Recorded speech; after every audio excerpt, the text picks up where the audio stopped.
is in Genesis 31. Die verhaal gaan verder. Ons is vanoggend by 'n oorgangsgedeelte. Dit is in 'n sekere sin 'n brug tussen twee belangrike gebeure.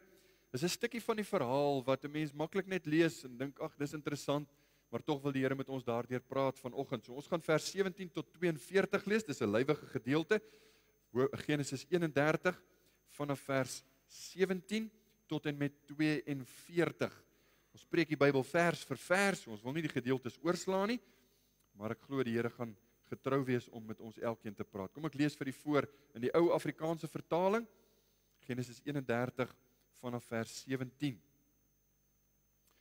Toe maak Jakob hom klaar en laai sy kinders en sy vroue op die kamele en hy voer al sy vee weg en al sy goed wat hy versamel het, die vee wat syne was, wat hy in Paddan Aram versamel het, om te gaan na sy vader Isak in die land Kanaan.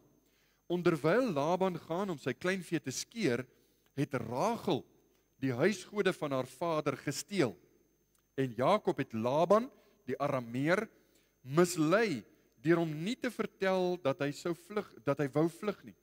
So het hy dan gevlug met alles wat hy gehad het. Hy het hom klaargemaak en deur die Eufraat gegaan en sy aangesig gerig na die gebergte van Gilead. En op die 3de dag kry Laban die tyding dat Jakob gevlug het.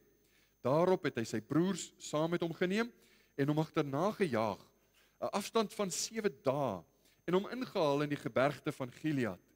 Maar God het na Laban, die Arameer, in die nag gekom in 'n droom en vir hom gesê: "Pas nou op dat jy met Jakob geen goed of kwaad spreek nie." En Laban het Jakob ingehaal.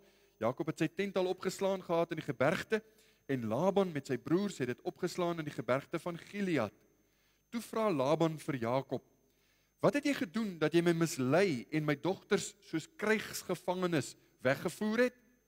Waarom het jy stilletjies gevlug en my mislei en my dit nie vertel nie, dat ek jou met vrolikheid en liedere, met tamboerijn en siter kon weggebring het? Ook het jy my nie toegelaat om my seuns en dogters te soen nie. Nou het jy dwaas gehandel. Dit is in my mag om julle skade aan te doen, maar die God van julle vader het verlede nag met my gespreek en gesê: pas nou op om met Jakob geen goed of kwaad te spreek nie. Nou as jy dan eenmal trek, omdat jy so erg verlang het na die huis van jou vader, maar waarom het jy my gode gesteel?" Toe antwoord Jakob en sê vir Laban: "Omdat ek bevrees was, want ek het gedink, u sal miskien u dogters met geweld van my wegneem. Die een by wie u gode vind, hy mag nie lewe nie. Ondersoek wat by my is, in teenwoordigheid van ons broers, en neem dit vir u." Maar Jakob het nie geweet dat Rachel dit gesteel het nie. Toe gaan Laban in die tent van Jakob en in die tent van Lea en in die tent van die 2 slavinne, maar hy het niks gekry nie. En toe hy uit die tent van Lea uitgaan, kom hy in die tent van Rachel. Maar Rachel het die huisgode geneem en dit in die kameelsaal weggepak en daarop gaan sit. En Laban het die hele tent deurgevoel, maar niks gekry nie. Daarop sê sy vir haar vader: "My heer moet moenie baie kwaad kyk nie, omdat ek nie vir u kan opstaan nie, want dit gaan met my volgens die reël van die vroue." En hy het gesoek, maar die huisgode nie gekry nie. Toe word Jakob kwaad, en hy het met Laban getwis. En Jakob het geantwoord en vir Laban gesê: "Wat is my oortreding? Wat is my sonde, dat u my so vurig agterna gesit het? Nou dat u al my goed deurgevoel het, wat het u van al u huisraad gevind? Sit dit hier neer voor my broers en u broers, en laat hulle oordeel tussen ons twee. 20 jaar was ek nou by u. U skaap en bokoeie het geen misdrag gehad nie, en die ramme van u kleinvee het ek nie geëet nie. Wat die wilde diere verskeur het ek nie na u gebring nie. Ek moes dit vergoed. Van my hand het u dit geëis, of dit al bedags gesteel is, of snags gesteel is. Ek was 'n man wat bedags deur die hitte verteer is, en snags deur die koue, en my slaap het gevlug van my oë. 20 jaar was ek nou in u huis. 14 jaar het ek u gedien vir u 2 dogters, en 6 jaar vir u kleinvee, en u het my loon 10 maal verander. as die God van my vader, die God van Abraham en die vrees van Isak nie aan my kant was nie, ja, dan sou U my met leë hande weggestuur het. God het my ellende en die moeitevolle arbeid van my hande aangesien en my verlede nag geoordeel. Dis tot daar wat ons saam lees in die onfeilbare woord van die Here. Ek gaan vra dat die manne staan, ouer gewoonte is die verteenwoordiger van U huis, dat die manne sal staan en dan bid ons net saam, ons nader tot die troon van genade.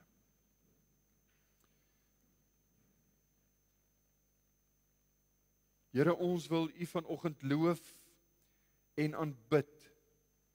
U is 'n genadige God, Vader, Seun en Heilige Gees. U is vol van heerlikheid. U is vol heiligheid. Ons het daarvan gesing vooraf, soos wat die engele U besing. Heilig, heilig, heilig is die Here van die leerskare. U is vol krag en geregtigheid, skoonheid, liefde, barmhartigheid, genade, goedheid, getrouheid. Ons loof U, ons Vader. Ons loof U vir U skepping. Die manier waarop U die wêreld onderhou, daarvoor sorg elke dag. Ons dank U vir die genade wat ons in die soendood van die Here Jesus ervaar, die opstanding van die Here Jesus. Ons loof U ook vir die waarheid wat U deur die Heilige Gees vir ons leer deur die woord. Die Bybel wat ons elke Sondag saam lees. Ons leer dit by die huise, ons leer dit vir ons kindertjies. Ons het miskien van kleintyd af hierdie verhale gelees. U leer U waarheid vir ons deur die Heilige Gees. Ons loof U daarvoor. Ons loof U vir U groot en kosbare evangeliebeloftes in die Here Jesus Christus. Dat ons deel kan wees van U volk, dat ons deel kan wees van U eiendom deur geloof. Dat dit vir enige een moontlik is om na U te kom. Die uitnodiging is daar. Die beeld is so mooi in die ark, die deur staan oop, enige een kan kom. Daarom verkondig ons hierdie evangelie, omdat ons U genade waardeer, liefhet en dit met almal wil deel. Dankie vir die evangelieplan vir die nasies. Dis nie net vir ons nie, dis vir alle mense oral.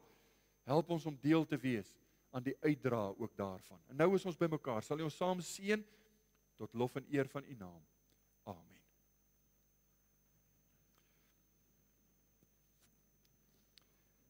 Verlede week het ons so 'n bietjie met U gepraat oor die feit dat 'n mens nie te lank moet kuier by mense nie en dan maak jy hulle 2 keer bly. Vandag se verhaal is eintlik 'n bietjie verder. Dis so tree verder want ons sien dat daar soms mense is, in die geval Jakob by sy skoonfamilie, wat moet vlug in die nag of wanneer die familie besig is. So in plaas daarvan om hartlik afskeid te neem, het Jakob in die nag of in die geheim miskien eerder weggeglip. Laban was besig om skape te skeer, hy was nie by die huis nie. En Jakob wys vir ons iets wat ons vanoggend gaan sien in sy lewe, 'n vrees. Vrees wat sy hart lam lê. Tog is hy die erfgenaam. Hy is die een waardeur die belofte van God, die verbondsbeloftes moet verder gaan. Die Here verskyn aan Jakob en hy sê vir hom in vers 13 wat ons gelees het, dis nou hoofstuk 31 vers 13 wat ons verlede week gelees het. Ek is die God van Bethel waar jy die gedenksteen gesalf het, waar jy aan my 'n gelofte gedoen het. Maak jou dan nou klaar, trek weg uit hierdie land en gaan terug na jou geboorteland. So die Here sê vir hom dis tyd om terug te gaan. En so het die tyd aangebreek vir hom om op te tree. Ons het gelees vers 21. So het hy dan gevlug met alles wat hy gehad het. Hy het hom klaargemaak en deur die Eufraat gegaan en sy aangesig gerig na die gebergte van Gilead. Nou omtrent halfpad tussen Haran en Mesopotamië is die Gilead gebergtes, dis bergagtige area. En dit was min of meer die plek waar hierdie groot deel van die verhaal dan nou afspeel. Dit was die eerste stop van Jakob op pad huis toe. Jakob sou homself aan die Here toewy. Hy kom nou met 'n nuwe ywer. Hy het verander. Ons het daarna gekyk. Hy het verander. Dis nie dieselfde Jakob as wat gevlug het uit sy pa se huis, Isak se huis nie. Dit is nie dieselfde man nie.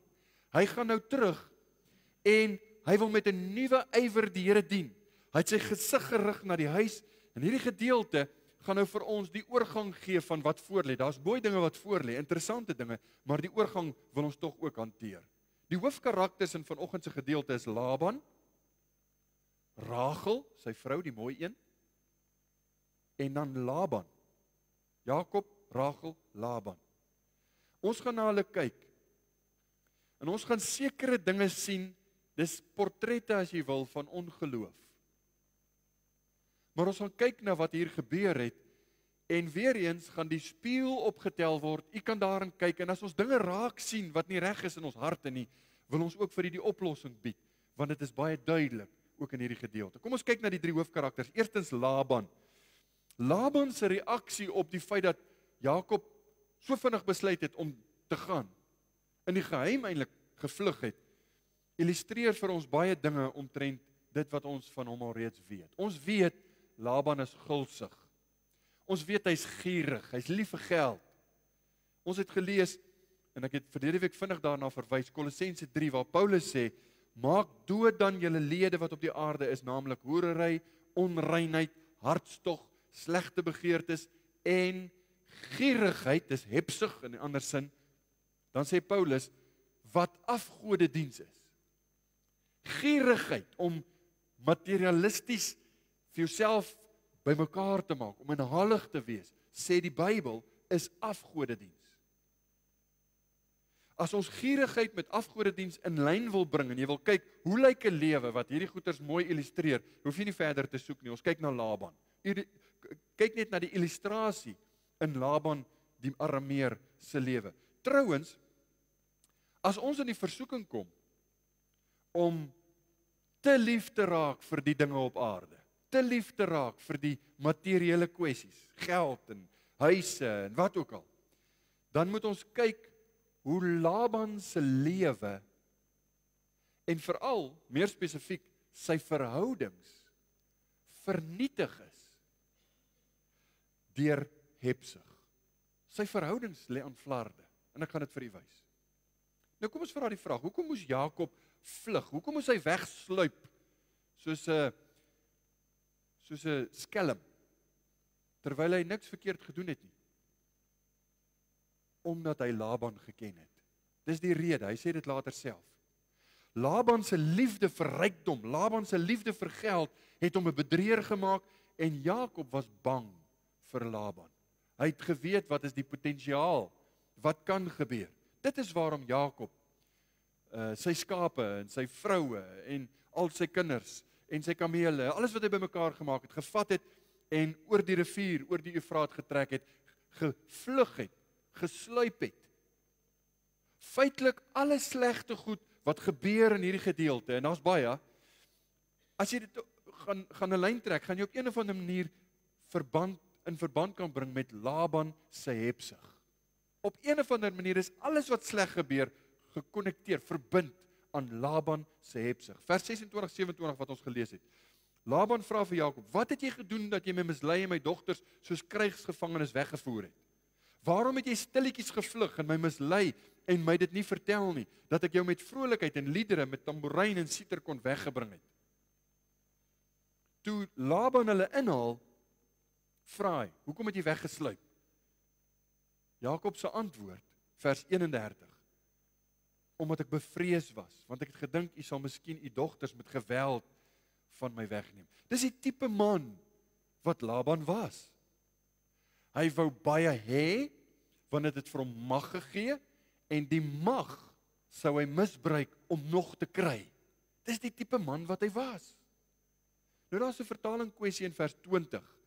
Jakob het Laban die Arameer mislei, deur hom nie te vertel dat hy wou vlug nie. Die woordjie mislei staan nie in die oorspronklike taal nie.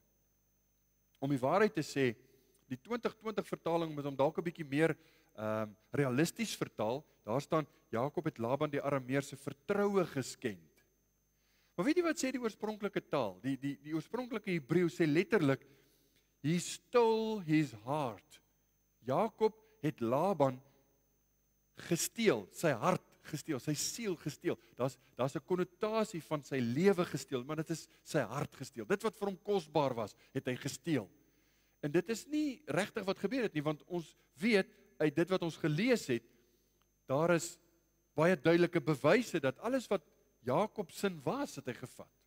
Hy het nie geweet van die huisgode, ons gaan net daaroor praat. Alles wat hy gevat het, was syne. Maar hy het sy hart gesteel. En dit bevestig die beskadigde verhoudings wat daar was tussen Laban en sy dogters, Laban en sy skoonseun, Laban en sy mense. Jakob was 'n sentimentele ou. Hy was nou nie soos sy broer Esau nie. Hy was die tipe ou wat daarvan gehou het om te groet. As jy verstaan wat ek bedoel. Miskien was hy 'n drukkie mens. Maar hoekom groet hy nie? Hoekom groet jy my nie? Hy sê ek was bang. En hy's eerlik. Ek was bang vir wat jy kan doen. Spreuke 15 vers 27 sê wie onregverdige wins maak, bring sy huis in beroering. Die Engelse vertaling nader aan die waarheid, Spreuke 15 sê he that is greedy of gain. So hy wat hou van onregverdige wins, hy wat hou van bymekaar maak, hy wil nie bymekaar maak. Hy bring sy huis in beroering. Laban se optrede bewys hierdie waarheid. Laban se huis was in beroering omdat hy hebsugtig was. Hy het afgoderry gepleeg omdat hy gierig was. Gierigheid vernietig verhoudings. Nog 'n eienskap wat ons van hebsug leer, is dat Laban 'n onversadigbare begeerte gehad het. Hy was nie net 'n gevaarlike man oor sy hebsug nie, maar hy het hierdie begeerte gehad wat niks en niemand sou versadig nie. Dis die probleem met gierigheid. Hoeveel moet jy hê om, hoeveel is genoeg? Ons vra dit baie keer vir mekaar nou. Hoeveel is genoeg? Wanneer gaan jy weet jy het genoeg? Genoeg is nooit genoeg nie. Want as jy gierig is, wil jy net meer hê. Toe hulle vir een van die rykes, ek dink dit was Rockefeller wat hulle gevra het, when is enough enough, toe sê hy wil net nog 'n bietjie meer hê. So hy wil altyd nog meer hê. Jy sien dit in Laban se woedende agtervolging van Jakob. Ons het vers 22 en 23 gelees. Op die 3de dag kry Laban die tyding dat Jakob gevlug het. Daarop het hy sy broer saam met hom geneem en hom agterna gejaag, 'n afstand van 7 dae, en hom ingehaal by die gebergte van Gilead. Dis nie omdat Jakob van hom gesteel het nie, dis bloot maar net, hoekom doen hy dit? Vers 18, word gesê van Jakob nou, hy voer al sy vee weg en al sy goed wat hy versamel het, die vee wat syne was, wat hy in Paddan Aram versamel het, om te gaan na sy vader Isak in die land Kanaan. So dit bevestig, hy het nie geweet van die ander wat gesteel is, van die huisgode nie, maar hy het niks anders gesteel nie. Hoekom jaag Laban hom so vurig agterna, as dit sy eiendom is? As jy bietjie na die volgende gedeelte kyk, dan sien jy, Laban wou nie eers erken, dat die vroue en die kinders Jakob se was nie. Hy praat van myne. En gaan kyk na die gedeelte. Al wat jy sien in Laban se optrede is myne, my kinders, my vroue. Jou vroue is my vroue, jou kinders, my kinders. Alles is myne, myne, myne. Dis soos die kleintjies mos, as hulle 2 en 3 jaar oud is, myne. Dis hoe Laban is. Dis die tipe mens wat hy is. Dit wys hoe 'n gulsige hart nooit genoeg kan kry nie. Nooit sal dit gaan nie. Maak nie saak wat jy besit nie, jy wil net meer hê. Prediker 5 vers 9 sê, Salomo skryf van die wysheid van dit wat hy gesien het en wat die Here vir hom geleer het. Hy wat geld liefhet, kry nie genoeg van geld nie. En wie rykdom liefhet, nie van inkomste nie. Nou geld is nie 'n ewel nie. Laat ons mekaar nou reg verstaan. Ons het geld nodig, ons werk vir geld, ons dryf handel met geld. Geld is neutraal, maar 'n gierigheid, dis hoekom die Bybel praat van geldgierigheid, dis die probleem. Dis waar die probleem in kom. Jesus het 'n gelykenis vertel om te waarsku dat 'n mens, wanneer jy goed bymekaar maak, en sy probleem was nie met die goed bymekaar maak nie, sy probleem was om daarop te vertrou. Toe sê hy, die lewe bestaan nie in dit wat jy het nie. In Lukas 12 is daar hierdie gelykenis. Hy sê vir hulle, pas op en wees op julle hoede vir die hebsug, want iemand se lewe bestaan nie uit die oorvloed van sy besittings nie. En dan vertel hy van die ryk dwaas wat gesê het, hy het soveel goed gehad. Hy sê, wat sal ek doen? Ek sal nog groter skure bou en ek sal net meer en meer, en ek sal vir my siel sê, siel, jy het genoeg bymekaar gemaak. Nou kan jy rustig wees. Want om te sê jou siel is reg omdat jy baie goed het, is 'n dwaase ding. Daarom sê die Here Jesus aan die einde vir hom, jou dwaas. Jy was 'n dwaas, om te dink jy gaan jou siel versadig met goed bymekaar maak. Dit wat jy bymekaar gemaak het, wiesens sal dit wees? En dan vers 21, so gaan dit met hom wat vir homself skatte vergader en nie ryk is in God nie. Vriende, hier's 'n rooi vlag, hier's 'n geweldige waarskuwing vir almal van ons, want niemand is daarteen gevrywaar nie. Pas op vir hebsug, pas op vir geldgierigheid, soos Laban, soos die ryk dwaas, waarvan die Here vertel het in Lukas 12. Pas op vir gierigheid. Dit is een ding om hard te werk en om vir jouself doelwitte te stel en jy wil graag sekere goed koop en jy wil graag om die Here te eer, om wat ook al, om die Here te dien daarmee, wat dit ook al mag wees. Maar is iets anders as jou hart bevrediging soek in daai dinge. Dis wanneer jou hart se begeerte op rykdom en aardse dinge gerig is, dat jy nie daaraan dink, jy moet jou verhoudings beskerm. Hoeveel mense het al op hulle ou dag gekom en gesê, ek het my dood gewerk om 'n sukses te maak en ek het gesorg vir my gesin, maar my kinders is groot en ek het niks van hulle gehad nie. Ek het hulle nie geniet nie. Daai jare is verby, jy gaan dit nooit weer terugkry nie. Verhoudings is waaroor die lewe gaan. Nou ja, ons word gewaarsku. Dit kan wees dat hebsug jou laat optree soos Laban. Woede, geweld, soos wat hy teenoor Jakob opgetree het, toe hy hom ingehaal het. Hoor wat sê vers 27 en 28. Hy sê vir Jakob, waarom het jy stilletjies gevlug en my mislei en dit nie vertel nie, dat ek jou met vrolikheid en liedere en tamboerijn en siter kon weggebring het. Ook het jy my nie toegelaat om my seuns en dogters te soen nie. Hoor jy, my seuns en my dogters, om my seuns en my dogters te soen nie. Nou het jy dwaas gehandel. Hy skel Jakob uit met die belaglike idee, ek wou vir jou 'n partytjie gegee het, ek wil daarom net 'n vaarwel partytjie. En ek dink, jy kan die vraagtekens dalk sien op die gesigte van Jakob en sy vrou en miskien selfs Ruben en Levi, die ouer seuns. Want hulle ken vir oupa. Nou kom oupa en hy sê, hoekom het jy gevlug? Ek wou vir jou 'n partytjie gegee het. En jy kan die vraagtekens, hierdie onsekerheid op hulle gesigte sien. Want dit was nie wat hy wou doen nie. Hy sê in die volgende vers 29, dit is in my mag om julle skade aan te doen. Dis nie dieselfde oupa. Klink dit vir my as die een wat 'n Kobai partytjie wou hou nie, nee. Dis in my mag om julle skade aan te doen. Waarom sal 'n vader so met sy skoonseun praat? Hoekom sal 'n pa so optree teenoor sy dogters, sy kleinkinders? Die antwoord is, dis hebsug. Dis wat hom laat dreig. Dis wat hom 'n boelie maak. Hy geniet dit om ander te beïndruk met dit wat hy het, en hy gebruik dit om sy mag te laat groei. Hy hou daarvan. En tog, hy was nie van plan om Jakob aan te val nie, want hoor wat sê in vers 29. Dis in my mag om julle skade aan te doen, maar die God van julle vader het verlede nag met my gespreek en gesê, pas nou op om met Jakob geen goed of kwaad te spreek nie. Dis 'n ou Arameese uitdrukking. Goed of kwaad te spreek beteken, pas op wat jy vir hom sê. Na watter kant toe ook al. Wees versigtig wat jy vir hom sê. God sê basies vir Laban, ek waak oor Jakob. Hy het aan hom verskyn. Hoe hy presies aan hom verskyn het, word nie gesê nie, is nie nodig nie, maar die boodskap was duidelik. Pas op wat jy vir Jakob sê. Ek waak oor hom. Ek is sy God. Ek waak oor hom.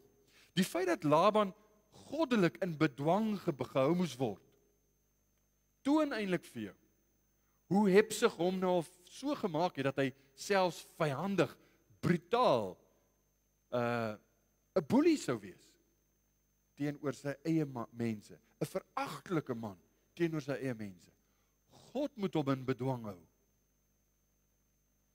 Hy sou moontlik sy dogters en sy kleinkinders gesteel het, miskien vir Jakob doodgemaak het, en dan sou hulle sonder 'n pa, sonder 'n man gewees het. Jy weet nie wat kon hy doen nie, en dan dink jy hier, ag, dis 'n bietjie ver gesog.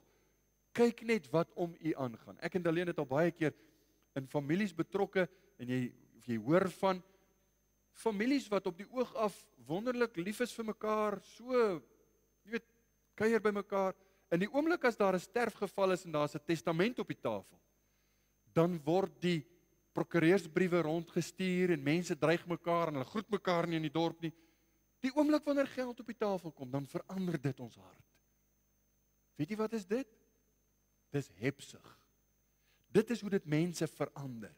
Dis hoe dit gaan in 'n gulsige samelewing, 'n gierige, materialistiese samelewing soos ons in. Dis waar die meeste van die geweld vandaan kom van ons dag. Dit is gevolg van hebsug, gierigheid. Spreuke 28:25. Die hebsugtige verwek twis, maar hy wat op die Here vertrou word verkoop. Jy sien, as daar nooit 'n versadigingspunt is nie, as daar nooit genoeg is nie, Dan gaan jy aanhou beklei totdat jy alles het. En dit sal selfs nie eers versadig nie. So Laban wys vir ons die verband wat die Nuwe Testament duidelik stel. Die verband tussen hebsug en afgoderry. Dis 'n manier van afgoderry. Jy sien dit nie want daar's nie noodwendig beelde nie, maar jy's lief vir dinge. Jy's lief vir goed. Jy's lief vir geld. Wees versigtig. Ons moet gedurig deur. Ek plaas myself saam met u. Ek gebruik die eerste persoon meervoud ons. Ons moet versigtig wees. Niemand is buite bereik van hierdie sonde nie. Kom ons kyk tweedens na Rachel.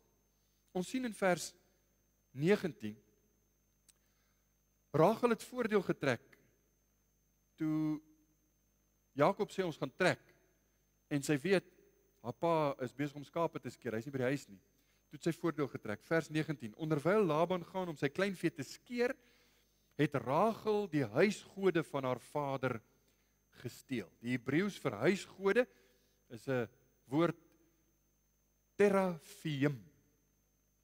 Dit beteken letterlik 'n mensvormige beeldjie. Dit kan 'n groot beeld wees, dit kan 'n klein beeld wees, maar dit is 'n mensvormige beeld wat gebruik word vir waarsêery, word gebruik om inligting te kry van die gode, soos wat hulle ander gode aanbid het. Dit word gebruik vir aanbidding.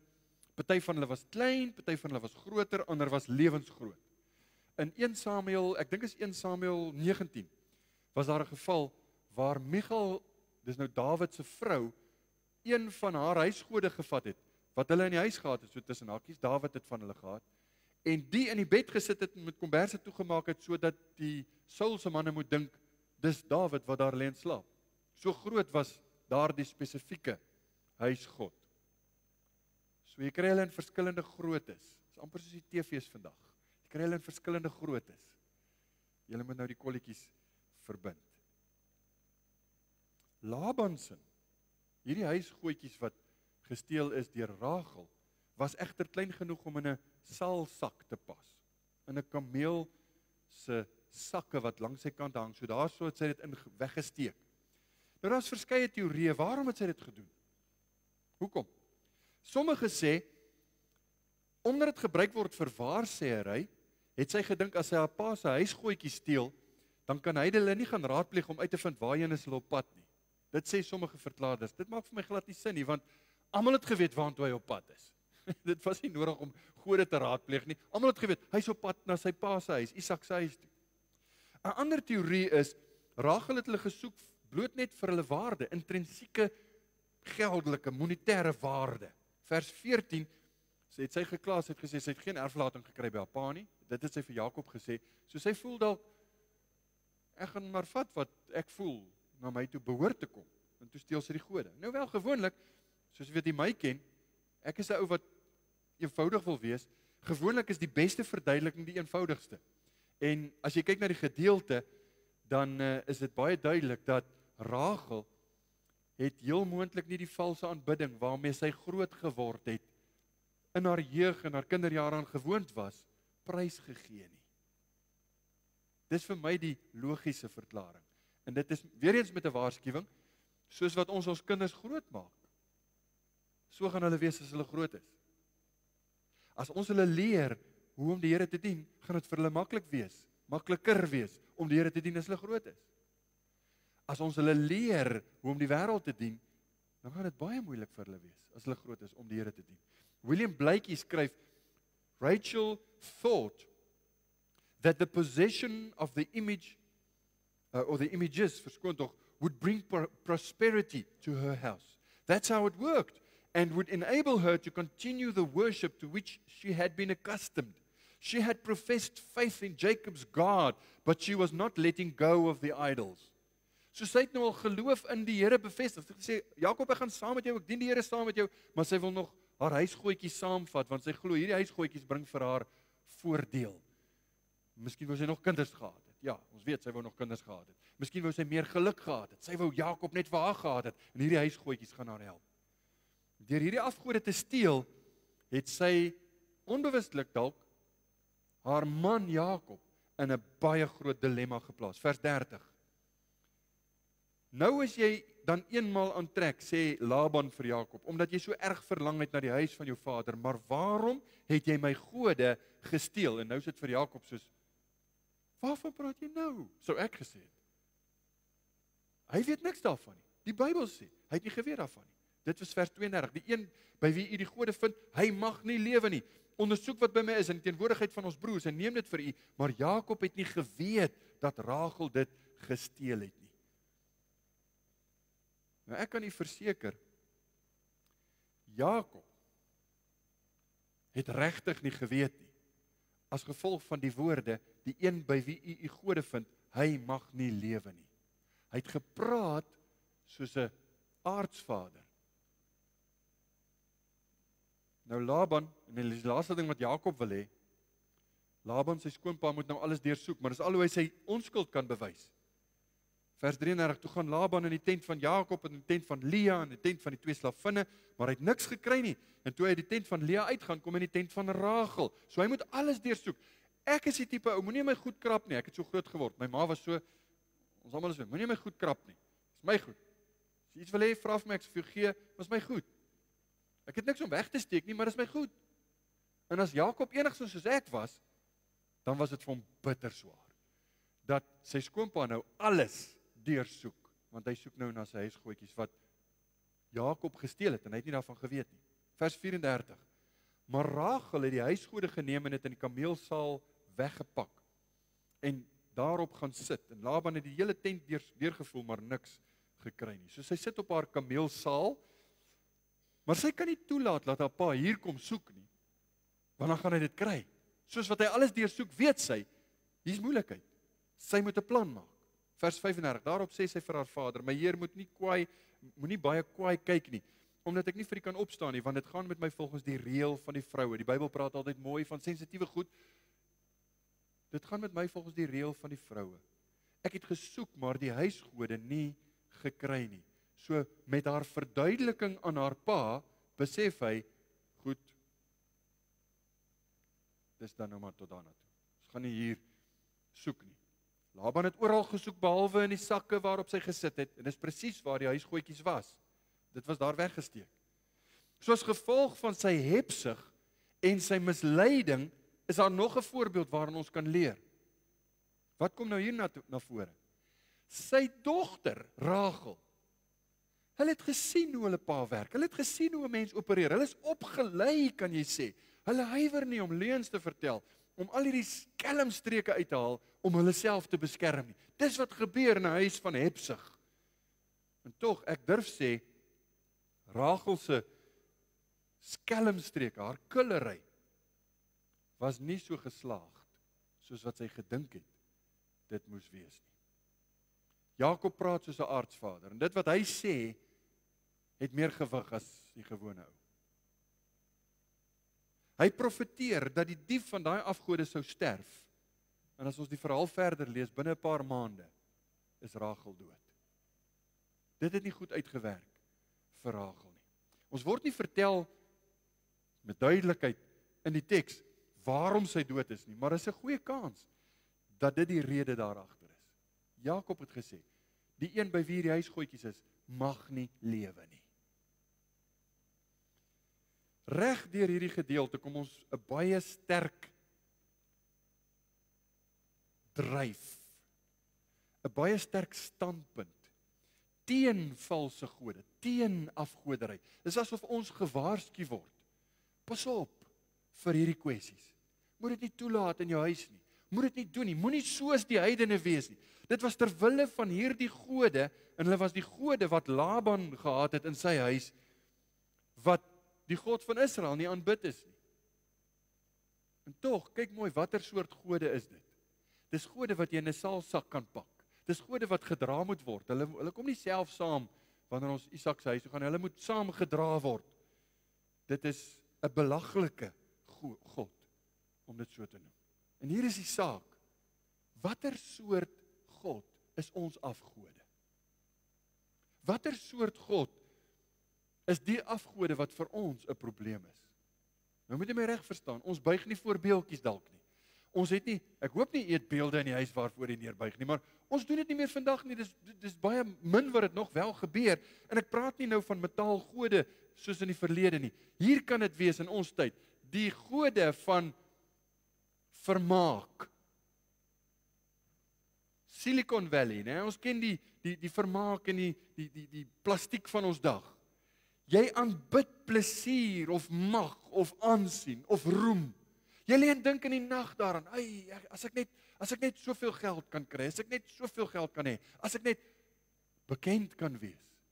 Vir die jong mense, as ek net soveel volgelinge kan kry op die sosiale media, of wat dit ook al mag wees, dis jou afgod. Jy lê en dink daaraan in die nag. Dit verdor almal. Hierdie afgode verdor almal in hulle nutteloosheid. Hoor wat ek vir u sê, afgode kan niks help nie. 'n Afgod moet rondgedra word. 'n Afgod kan jou nie help nie. Slegs die God van die Bybel, die God van Abraham, Isak en Jakob. Slegs die Here wat die hemel en die aarde gemaak het. In hom moet ons vertroue wees. Diens aan hom, dit is wat vir ons waardigheid gee. Dit is wat ons vervulling gee in hierdie lewe. Om hom te ken, om hom te dien. Nou wel, uiteindelik kom ons nou by Jakob. Hy het sy gesig na die huis van sy vader toe. Hy's op pad, kom ons kyk wat kan ons leer uit Jakob se lewe en daarmee gaan ons afsluit. Vers 30 het ons gelees. Laban sê, nou is jy dan eenmaal aan trek omdat jy so erg verlang het na die huis van jou vader. Maar waarom het jy my gode gesteel? Nou wel, Jakob, alhoewel hy uit Laban se huis vertrek het, sê baie kommentators nou hier, dit was die ou Jakob, hierdie vlug in die nag, of wanneer Laban weg is. Dit lyk na die ou Jakob. Ek dink hulle is dalk oorkrities. Soos wat ek vir u gesê het in die verlede week en die week voor dit, hier is 'n nuwe Jakob. Hier's 'n ander Jakob. Hy's nie meer die grypende Jakob nie. Wat ons wel sien is, daar's nog kwessies in sy lewe, maar hy het verander. Wat ons nou egter opmerk is, hy is die bevreesde Jakob. Hy's bang. Maar daar's 'n groot verskil tussen die Jakob wat gevlug het vir sy broer Esau en die Jakob wat nou vlug vir Laban. 'n Baie groot verskil. Ons weet nou al van al die maniere en die geleenthede waarop Laban vir Jakob bedrieg het. Maar toe Laban klaar was met die deursoek van Jakob se tente, sy hande was bykans op elke plek, behalwe in die plek waar dit wel weggesteek was, toe blyk dit dat Jakob op 'n punt kom waar hy, die jong mense sal sê, Laban het hom oor die afgrond gedruk, oor die edge. Jakob was nou nog kalm. Hoekom agtervolg jy my? Wat is nou die storie hier? Ja, hoekom het jy gevlug? Ek was bang vir jou. Ek het nie geweet wat jy gaan doen nie. Maar toe hy alles deurgesoek het, toe lyk dit asof daar 'n klomp opgekropte frustrasie is wat in Jakob na vore kom. En luister na sy woorde. Vers 36. Toe word Jakob kwaad. En hy het met Laban getwis. En Jakob het geantwoord en vir Laban gesê, wat is my oortreding? Wat is my sonde dat u my so vurig agterna gesit het? Nou dat u al my goed deurgevoel het, wat het u van al die huisraad gevind? Sit dit hier neer voor my broers en u broers en laat hulle oordeel tussen ons twee. So hy vat Laban aan oor sy vyandigheid en so lê hy sy onskuld voor hom neer. En hy sê, ek is onskuldig. Onthou, hy was onskuldig. Hy het nie geweet van Rachel se diefstal nie. Na sy jarelange getroue, hardwerkende diens, is dit die manier waarop jy teenoor my gaan optree. En nou laat hy vir hom weet hoe hy voel. Dis nie die ou Jakob nie. Vers 38. Kyk nou na sy getuienis. 20 jaar was ek by u. U skaap en die bokoeie het geen misdrag gehad nie. En die ramme van u kleinvee het ek nie geëet nie. Jakob het met integriteit vir sy skoonpa gewerk. Vers 39. Wat die wilde diere verskeur het, het ek nie na u gebring nie. Ek moes dit vergoed. Van my hand het u dit geëis. Of dit al bedags gesteel is, of snags gesteel is. Nou, die antieke gewoonte was, daai tyd, dat wanneer diere in die nag gesteel of in die nag verskeur word, is die herder nie daarvoor verantwoordelik nie. Hy is verantwoordelik vir wat in die dag gesteel of in die dag verskeur word. Maar Jakob sê, selfs die goed wat in die nag verskeur is, selfs die goed wat in die nag gesteel is, het ek vergoed. U het dit van my geëis. Ek het dit in elk geval gedoen. Hy was vrygewig, hy was met integriteit voor Laban, hy moes gerespekteer word, hy moes gewaardeer word, nie geminag word, agtervolg word, soos 'n boef nie. Vers 40, ek was 'n man wat bedags deur die hitte verteer is en snags deur die koue, en my slaap het gevlug van my oë. Sien nie, dit is nie die ou Jakob nie. Hy het nie 'n kort pad gekies en probeer net op 'n slinkse manier homself verryk nie. En tog het Laban hom gedurende hierdie 20 jaar wat hy by hom was, voortdurend bedrieg. Vers 41, verskoon tog. 20 jaar lank was ek nou in die huis. 14 jaar het ek u gedien vir die 2 dogters en 6 jaar vir u kleinvee en u het my loon 10 maal verander. Wanneer jy dit lees en ek daag jy uit om vanmiddag weer te gaan lees, jy kry die emosionele intensiteit van dit wat Jakob beleef hier. Luister, ek het jou nooit besteel nie. Ek het hard gewerk en ek het myself ingedoen om 'n goeie werker vir jou te wees. En dis die manier waarop jy my agtervolg. Dis hoe hy met hom praat, want daar's emosiebelaaide woorde. Sy skoonpa behandel hom as die skuldige, as die boef. Maar Jakob het verander. Wat 'n wonderlike ding. As Jakob kan verander, dan kan ek verander. As Jakob kan verander, dan kan u verander. Ons kan verander. Die wet wys vir ons. Die spieël van God se woord wys vir ons wat moet verander. Maar die wet, en ek praat van die wet van God, nie in Hebreëse nie, maar die gebooie, kan jou nie verander nie. Die wet wys vir jou waar is verandering nodig. Maar dis die genade van God wat in die Here Jesus is, met ander woorde die evangelie, wat jou verander. Dis wat jou hart kan verander, dit is wat die mag het om ons gemoed, ons hele wese te verander. Jakob is nie meer 'n gryper nie, hy is nou net bevrees. Die kwessie wat hom nou kenmerk is vrees, meestal mense vrees, hy's bang vir Laban, hy's bang vir wat mense dink, hy's bang oor mense se opinies. Vers 25, Laban het Jakob ingehaal, Jakob het al sy tent opgeslaan gehad in die gebergte, en Laban met sy broers het dit opgeslaan in die gebergte van Gilead. Dis 'n rede om bang te wees, hoor. Ek is nie besig om nou vir Jakob sleg te sê nie, daar was 'n rede om bang te wees, want dit is nou amper soos 'n oorlog wat hier opgestel word. Hulle tent is hier opgeslaan, en Laban slaan sy tent hier op, dis 'n oorlogs, dis is amper soos 'n belering. Jakob se vrees was gegrond, maar wat ons nou gaan sien is, hoe om vrees te oorkom. Miskien sit jy met 'n vreeskwessie en jy weet dit nie, maar ek wil dit aan u wys in die sin van mensevrees, want mensevrees is om opinies van mense te vrees. Ek kan nie vir die Here dit doen nie, want wat gaan mense sê? Dis mensevrees. Ek kan nie die Here met volheid dien nie, of met volle oorgawe dien nie, want wat gaan my ouers, of my man, of my vrou sê? Dis mensevrees. Wat is die oplossing vir mensevrees?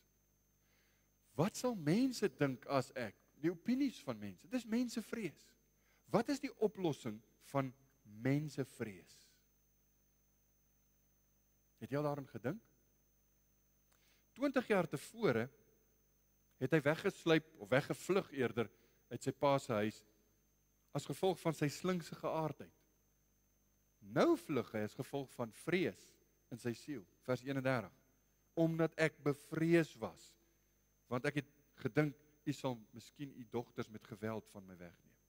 So hierdie nuwe stadium, hierdie nuwe groei, wat in Jakob se lewe sigbaar is, wys vir ons, en ons moet die teengif kry, vir dieselfde soort vrees ook in ons lewe. Nou dit kan 'n geregverdige, of 'n gegronde vrees wees. Wat is die teengif? Wat is die oplossing vir vrees in u en in my lewe? Die genade en die krag van 'n getroue God. Dis die teenmiddel. Om dit anders te stel, daar's 'n baie goeie boek wat Wayne Mack geskryf het, Courage. Aanvanklik was die titel van die boek, ek het hom leer ken in die tyd wat hy besig was om die boek te skryf, en toe was sy aanvanklike titel The Fear Factor, maar as gevolg van die, daar's soveel rooi band as dit kom by die goed, as hy kon nie die titel toe nou kies nie, sy publiseerders het vir hom gesê, hulle met 'n ander titel kry, toe noem hy dit Courage. Maar aan die begin van die boek sê hy sommer vinnig, daar's net een manier om vrees vir mense te oorkom, en dit is die vrees vir God, en dit is die genade. en die liefde en die krag van 'n getroue God. Dis die teenmiddel, die teengif vir vrees. Toe Jakob hoor van God se besoek aan Laban die vorige nag, het hy die Here geprys. Hy het gehoor, Laban het vir hom gesê, vers 42, as die God van my vader, die God van Abraham en die vrees van Isak nie aan my kant was nie, ja, dan sou u my met leë hande weggestuur het. God het my ellende en die moeitevolle arbeid van my hande aangesien en verlede nag geoordeel. God het geoordeel deur aan jou te verskyn en jou te waarsku dat jy moet pas op wat jy vir my sê. So wat is die oplossing? Die krag van God, die genade van die Here. God, sy getrouheid, is die teenmiddel vir vrees. Daar's bekende woorde in die psalms wanneer ons vrees, né? Ons vlug mos baie keer na die psalms toe as ons harte aangegryp word deur een of ander. En dit kan enigiets wees, enige vorm van vrees. Ek dink aan Psalm 56 vers 4 en 5. Die dag as ek vrees, sal ek op U vertrou. Deur God sal ek sy woord prys. Ek vertrou op God. Ek vrees nie, wat kan vlees my doen? Ek moet vir U vra, het U al geleer dat God deur beproewings, deur swaar kry tye, juis ons wil leer, hy is die een wat my bewaar. Ons kyk daarna en ons sê, maar as ek kan kies, wil ek glad nie swaar kry tye hê nie. Ek wil vir U die alternatief daarstel. Jy wil swaar kry tye hê. Jy wil beproewings beleef. Want dis juis in daardie tye wat die Here bewys hoe hy jou bewaar, hoe hy jou dra, hoe hy jou beskerm. Ons sien dit in die lewe van Jakob. 20 jaar lank loop hy met hierdie belofte van Genesis 28:15 wat ons bestudeer het ons daar was. Ek wil dit net vinnig weer lees. God verskyn aan hom by Bethel. Hy sê, kyk, ek is met jou. Ek sal jou bewaar oral waar jy heen gaan. Ek sal jou terugbring in hierdie land, want ek sal jou nie verlaat nie totdat ek gedoen het wat ek jou gesê het. Onthou hierdie woorde. Ons sê dikwels, dit sal lekker wees as die Here aan my wil verskyn in 'n droom en vir my so iets, vir so 'n belofte wil gee. Dit sal my moed gee. Dan sal ek glad nie meer bang wees nie. Wees versigtig, want ons het so 'n belofte. Hebreërs 13 vers 5 en 6. Dis vir almal. Julle gedrag moet vry van geldgierigheid wees. Let op hoe hy dit verbind, né? Is bykans 'n kommentaar oor die gedeelte wat ons lees. Wees tevrede met wat julle het, want hy, God, het gesê, ek sal jou nooit begewe en jou nooit verlaat nie. Daarom kan ons met alle vrymoedigheid sê, die Here is vir my 'n helper. Ek sal nie vrees nie, wat sal 'n mens aan my doen? Bykans woordeliks, daai selfde belofte wat die Here vir hom gegee het by Bethel. Gee hy vir ons. Ons het so belofte. Die uitdaging vir ons wat met vrees, 'n beklemming van vrees rondloop. En vriende, dit mag wees die onsekerheid van die ekonomie, die onsekerheid van werk of kontrakte of wat dit ook al mag wees, om met hierdie vrees rond te loop en verlam te word daardeur.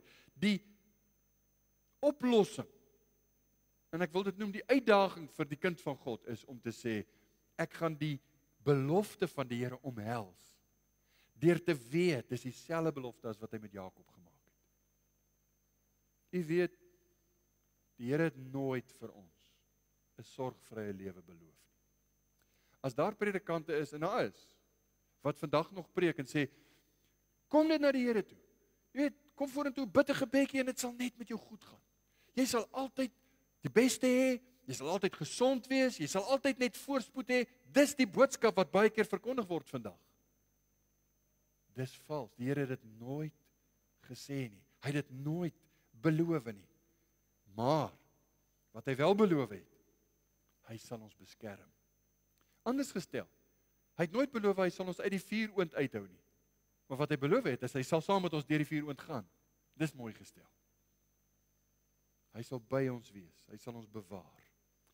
Maar ek moet afsluit. Hierdie episode openbaar die verdorwenheid van die mensdom. Het jy dit agtergekom? Ons het gekyk na Laban, ons het gekyk na Rachel, ons het gekyk na Jakob. Verskillende weergawe van wat ons vandag vind. Heiden wat die Here nie ken, nie wil dien nie. Ek glo 'n kind van die Here, maar nog met baie kwessies. Rachel. Jakob, wat groei, wat toeneem. Aardsvader. Geloofsheld, maar wat nog steeds ook kwessies het. En in dit alles sien ons die verdorwenheid van die mensdom. John Carrett skryf oor hierdie, hy sê, it is a story of greed, lies, feigned innocence, poisoned relationships and threats of violence. It reflects the human predicament in a sinful world, the brokenness of creation and humanity in particular. Dit wys jou net hoe boos is my hart. Ek kan my eie hart nie vertrou nie. Laban se hebsug, Rachel se afgoderry, haar liefde vir die huisgoedjies wat sy in haar pa se huis gesteel het.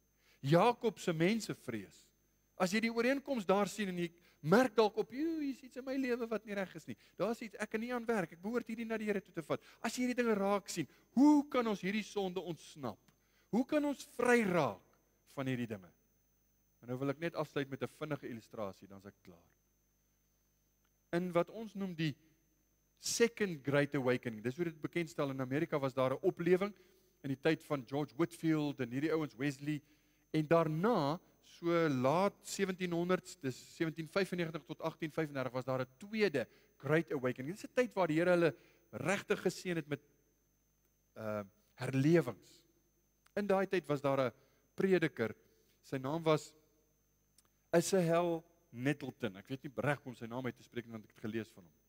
Asahel Nettleton. Nettleton was 'n Amerikaanse predikant. Onbekend, jy gaan hom nie baie vind, jy sal hom kry op Google, maar hy was nie eintlik bekend vir sy tyd nie, maar hy het in daai tyd opgetree en gepreek. 'n Man het een aand na hom toe gekom, nadat hy baie dieselfde trant as ek gepreek het, nie bang of skaam om mense te konfronteer oor hulle sonde nie. Dis wat ons behoort te doen. As ek u konfronteer oor die sonde, is nie omdat ek dink ek is die enigste een wat reg is nie. Ek is nie, hoor. Ek sê baie keer ons moet daaraan werk. Maar ons moet kyk na hierdie dinge. Nou, Nettleton, die man, hoor hoe hy preek en hy kom na hom toe. En hy was 'n sakeman wat bekend daarvoor was om soos Laban mense te manipuleer en te misbruik en geld te maak. Hy was net soos Laban. Maar hierdie sakeman kom na Nettleton toe en hy vra vir hom: "Hoe het dit gebeur dat ek so 'n bose hart gekry het?" Nou dink saam met my. Watter genade is dit alreeds dat die Here in hierdie ou se hart gewerk het, dat hy na Nettleton toe kom met die idee van my hart is boos. Maar hy vra vir Nettleton, want hy wil eintlik nog nie erken dis ek nie. Hy sê, hoe het dit gebeur dat ek so 'n bose hart gekry het? Dis 'n vraag wat Laban heel moontlik aan die Here kon vra, sou hy wou? Dis 'n vraag wat ons gedurig moet vra. Ek dink voor 'n nagmaal behoort ons te vra, Here, hoe het dit gebeur dat ek so 'n bose hart gekry het? Nettleton het geantwoord dat dit die sleutelvraag is. Nie waar het ek die hart gekry nie, maar hoe kan ek daarvan ontslaa raak? Hoor wat sê Nettleton, ek lees dit vir in Afrikaans, ek het dit vertaal. Hy het gesê vir hierdie sakeman, jy het 'n goddelose hart.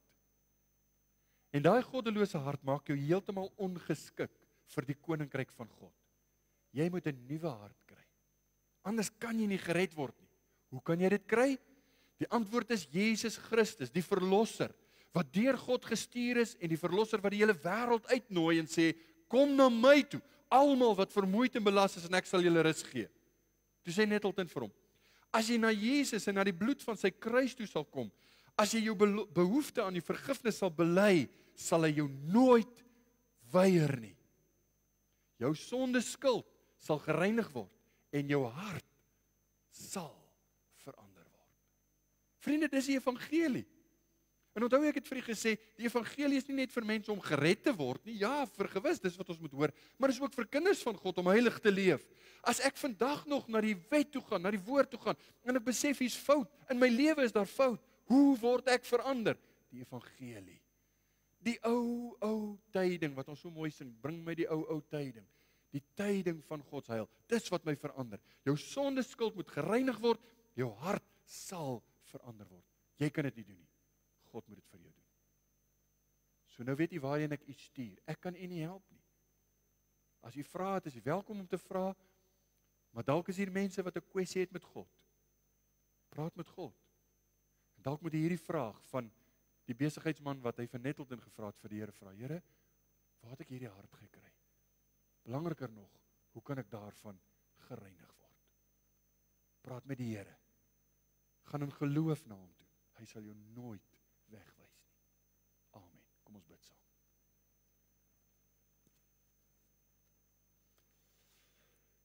Ag Here Jesus, Dankie dat U getrou is om vir ons te wys hoe ons harte lyk. Ons moet na onsself kyk. Ons weet, ons het almal dinge, ons het almal ons kwessies. Miskien is dit hebsug, miskien is dit afgoderry in een of ander sin. Miskien is dit vrees vir mense, ongeag.